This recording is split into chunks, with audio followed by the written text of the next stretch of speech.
ஹாய்ங்க எல்லாருக்கும் வணக்கம். Welcome back to me and mill creations. இன்னைக்கு வீடியோவில் பார்த்தீங்கன்னா ஒரு சம்மருக்கு ஏற்ற ஒரு ரெசிபி தான் பார்க்க போகிறோம். பார்த்தீங்கன்னா இப்போ சம்மர் ஸ்டார்ட் ஆயிடுச்சு. ஸோ கூலாக குடிச்சா சூப்பராக இருக்கும்ல, அதுக்கான ஒரு ப்ரிப்பரேஷன் தான் இன்னைக்கு என்னங்கிறத பார்க்க போகிறோம். வாங்க வீடியோக்குள்ளே போகலாம். வீடியோக்குள்ளே போகிறதுக்குள்ள நீங்கள் என்னோட சேனலை ஃபர்ஸ்ட் டைம் பார்க்குறீங்கன்னா மறக்காம சேனலை சப்ஸ்கிரைப் பண்ணிக்கோங்க, கூடவே பெல் பட்டனையும் ப்ரெஸ் பண்ணிக்கோங்க. இன்னைக்கு வீடியோவில் கிர்னி பழம் ஜூஸ் எப்படி பண்ணலாங்கிறது தான் பார்க்க போகிறோம். ரொம்பவே ஈஸியாக பண்ணிடலாம், ரொம்பவும் டேஸ்டாகவும் இருக்கும். ஸோ பார்த்தீங்கன்னா ஒரு கிர்னி பழம் எடுத்துக்கோங்க. இதை ஃபர்ஸ்ட் ரெண்டாக கட் பண்ணிடலாம். உள்ள பார்த்தீங்கன்னா நிறைய சீட்ஸ் இருக்கும், அதெல்லாமே ரிமூவ் பண்ணிடணும். ஸோ இந்த சீட்ஸ் எல்லாம் ரிமூவ் பண்ணுறதுக்கு ஈஸியான ஒரு மெத்தட் என்னன்னு பார்த்தீங்கன்னா, இந்த மாதிரி குட்டியாக ஒரு கரண்டி எடுத்துக்கோங்க.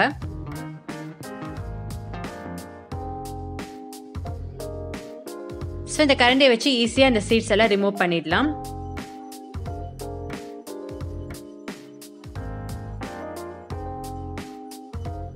ஒரு சீட் கூட இருக்கக்கூடாது, எல்லாத்தையுமே ரிமூவ் பண்ணிடுங்க.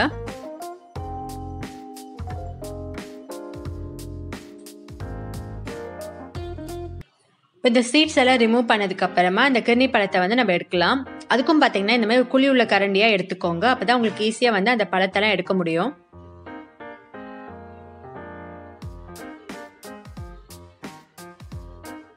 ஸோ நீங்க நார்மலா கத்தி வச்சு கட் பண்றதை விட இந்த மாதிரி கரண்டில நீங்க எடுத்தீங்கன்னா உங்களுக்கு ஈஸியா வந்துடும், வேலையும் சீக்கிரமா முடியும்.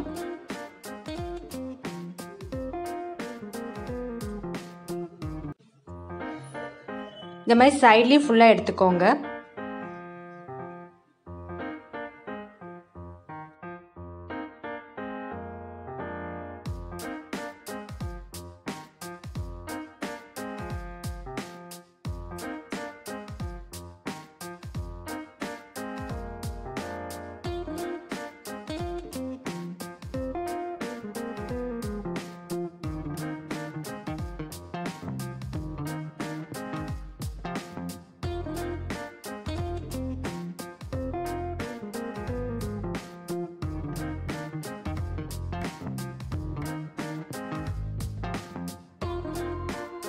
இப்போ கிர்னி பழம் எல்லாத்தையும் ஜாரில் போட்டுட்டோம்.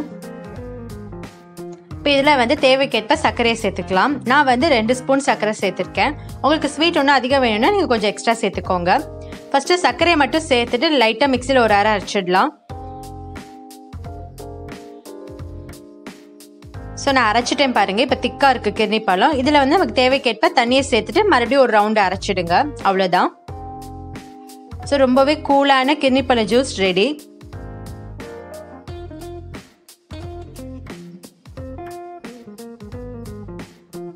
உங்களுக்கு நல்லா ஜில்லுன்னு வேணும்னா தண்ணிக்கு பதிலாக ஐஸ் கியூப் கூட சேர்த்துக்கோங்க.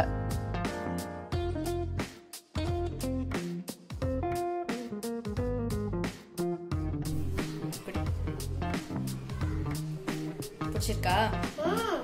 சூப்பரா இருக்கா? இந்த வீடியோ உங்களுக்கு ரொம்ப பிடிச்சிருந்தா லைக் பண்ணுங்க, கமெண்ட் பண்ணுங்க, மறக்காம சப்ஸ்கிரைப் பண்ணுங்க. Thank you friends.